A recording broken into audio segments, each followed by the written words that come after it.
Google'da булдыгыз, Google татарча сөйләшәчәкме?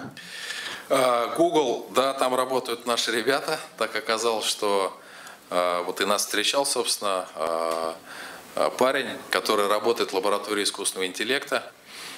Очень интересный человек, татарин, шикарно говорит по-татарски, не в пример мне. Значит, замечательный человек оказался, договорились с ним поддерживать. Но, кстати, встреча с Google будет 18 числа. Приезжает как раз мы, в том числе. У нас были, кстати, неоднократные обсуждения о реализации татарского языка в операционных системах. Это две основные операционные системы на сегодня для мобильных устройств. И эту работу мы не прекращаем. Ну, компания Apple и Google, конечно, для народности численностью менее 50 миллионов человек, они, конечно, даже не подходят к реализации этих задач.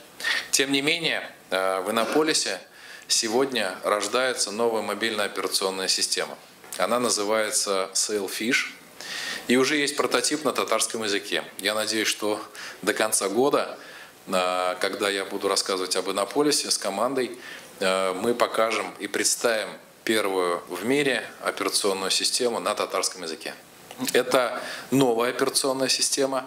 Она не походит на Google и на Android. Это операционная система Sailfish. Корнями это менеджмент и Nokia менеджмент,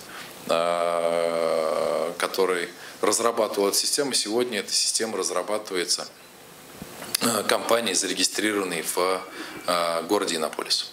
А реально, что вы, государственные служащие, на 3 языках выставляли свои посты? Потому что вот главный консул в Казани, он выставляет свои посты в Инстаграме на 3 языках: татарский, русский и английский.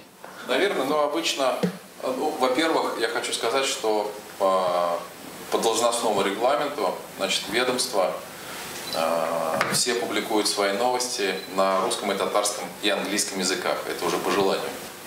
Ежеквартально подводится специальный итог.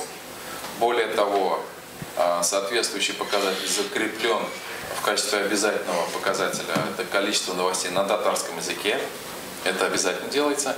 Если говорить об Инстаграме, то, как правило, вот, насколько мне известно, это личные страницы.